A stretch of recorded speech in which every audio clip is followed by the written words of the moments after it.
From the 10th Avenue Extension, Greater Estate, a very good morning to you. Welcome to the Mega News 6 news coming to you live from our studios here. But first, we'll take a look at the headlines. Two-day cleanup won't end Accra's flooding crisis, Afenyo Markin. In business, ATO forcing to present 2026 media budget review on July 23. And on the international front, UAE condemns Iran's brazen attack on tankers as US launches fresh strikes.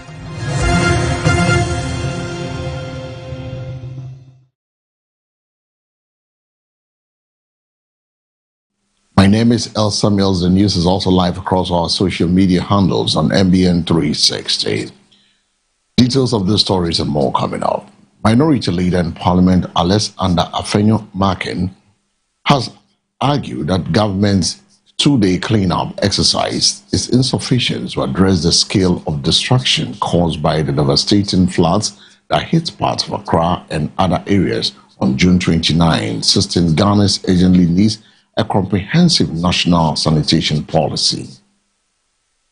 Speaking on the floor of Parliament on Tuesday, July 14, Afenyo Markin said while community cleanup exercises are important in restoring affected areas after flooding, they should not be mistaken for a long-term solution to the country's recurring flood challenges.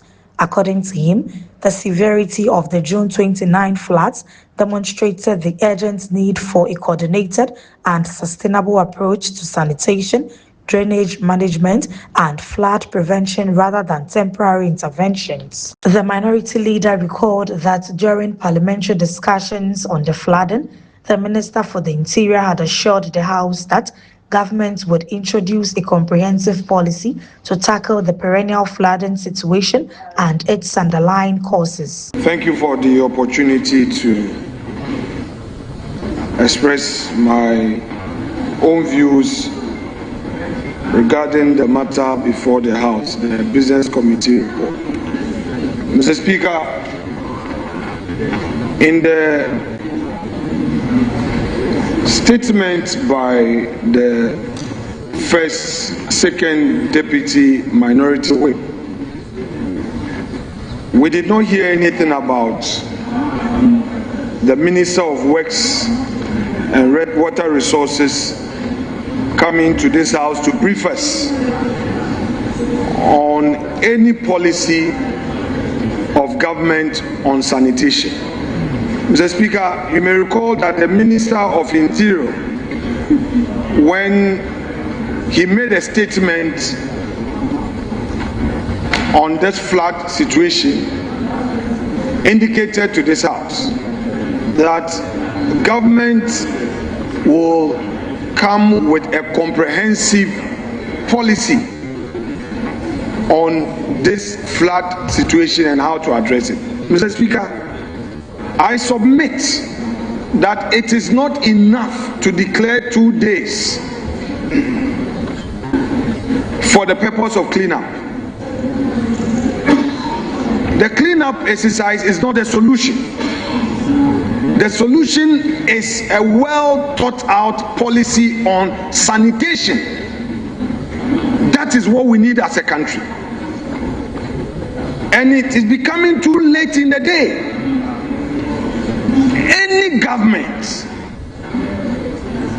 determined to solve a problem the magnitude of which we saw would, without delay, announce a national policy on sanitation.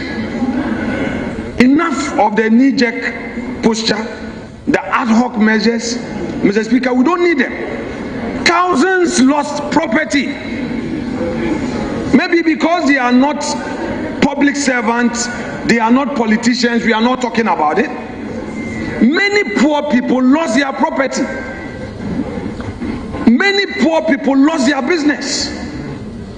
We need the government to rise to the occasion and address the nation on this matter.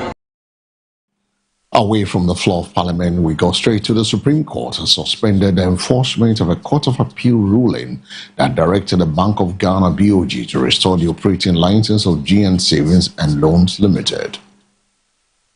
The decision means the Court of Appeal's order will not take effect until the Supreme Court hears and determines an appeal filed by the Central Bank.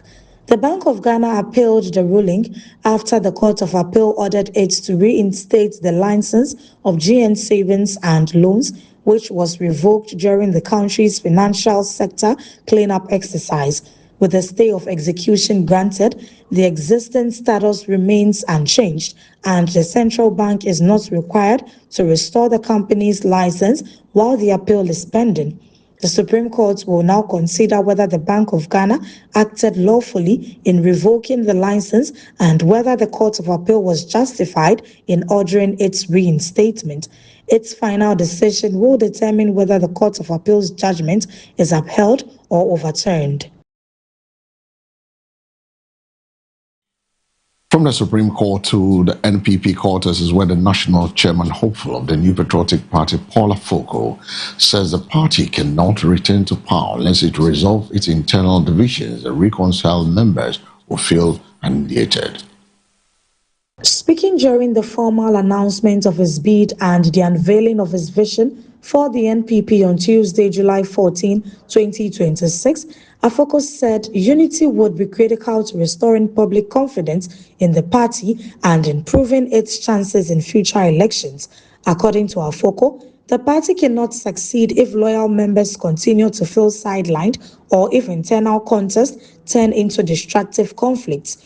He called for a return to what he described as the party's enduring values of respect, discipline, tolerance, service, and loyalty.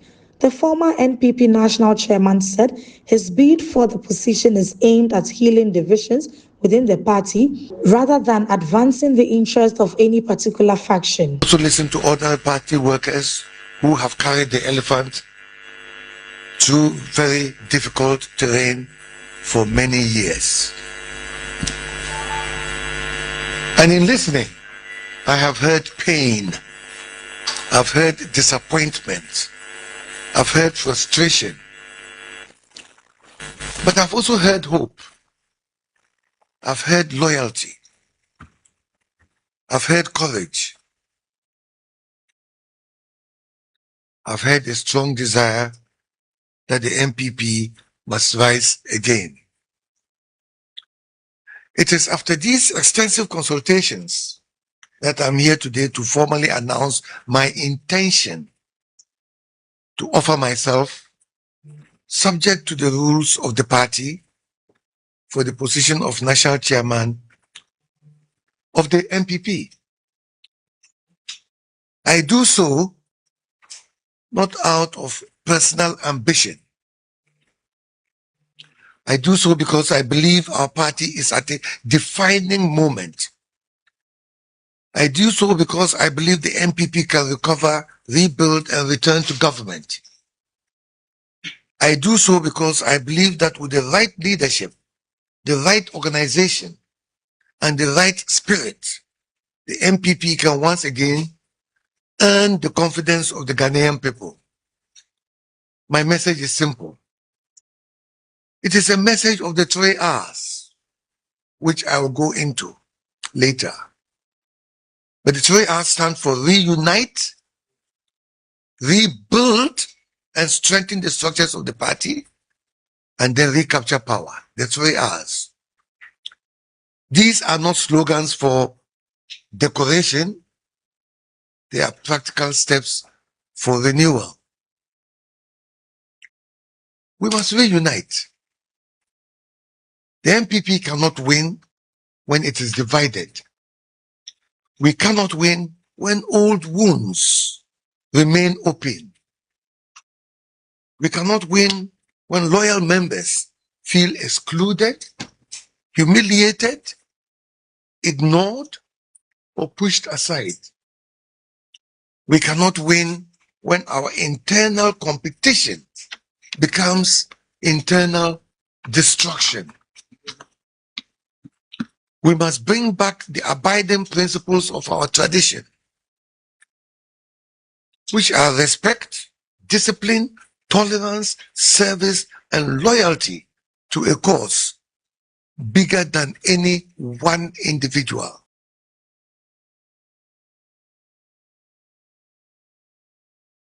And that was Paul Awentame Afoko. Now straight to the business desk, where Finance Minister Kessel Atuforsen is expected to present the 2026 mid-year budget review to Parliament on Thursday, July 23, 2026.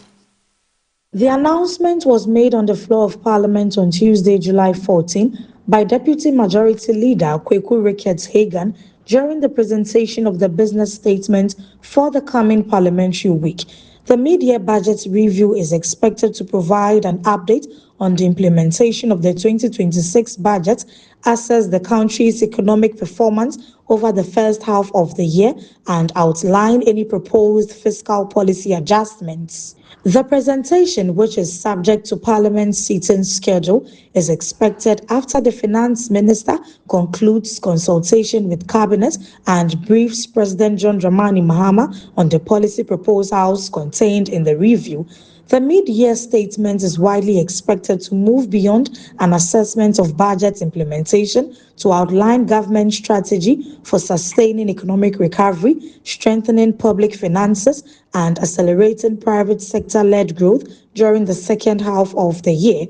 Government is expected to use the review to signal a transition from economic stabilization towards a growth-focused agenda centered on job creation, higher productivity, and greater resilience, while maintaining fiscal discipline amid ongoing reforms.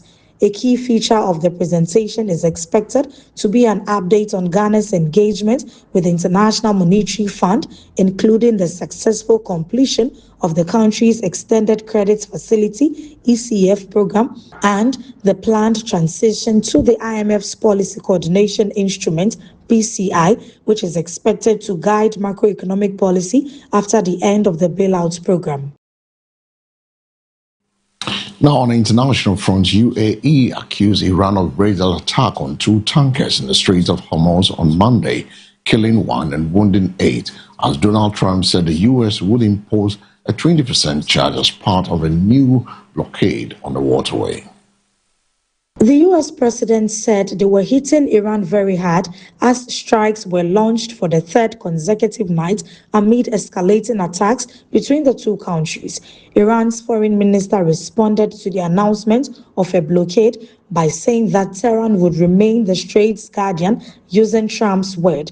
The dispute over control of the Strait of Hormuz threatens to derail efforts to end their war, but Trump insisted a deal was still possible as tensions over the international waterway ramped up. The United Arab Emirates said on Monday night that Iranian cruise missiles targeted 2 national tankers, killing an Indian crew member and wounding 8 others, 4 of whom were serious. 6 of those injured were Indian, while 2 were Ukrainian, the UAE Ministry of Defense said in a statement on X. The Ministry of Defense condemns this brazen attack, which constitutes a serious violation and a clear breach of international law, threatening the security and stability of the region, it said. The Strait remains a key flashpoint between the U.S. and Iran, with both sides clashing over the waterway's control on Monday after exchanging strikes in the region over Sunday night. In a Truth Social post earlier in the day, Trump said the U.S. was reinstating a naval blockade of Iranian ports and would impose a 20% charge on all cargo shipped through the Strait of Hormuz.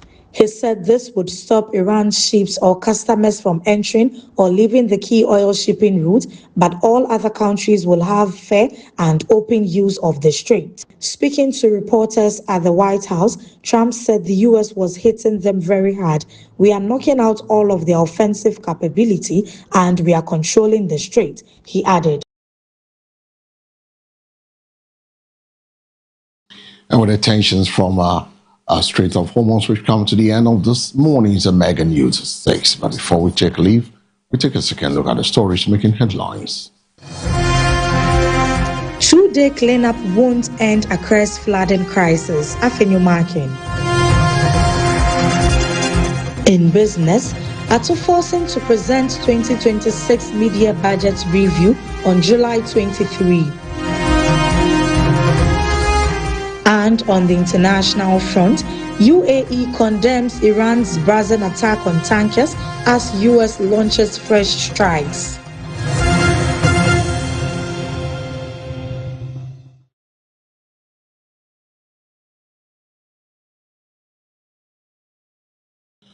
We're grateful for staying with us. For more news, log on to MBN 360.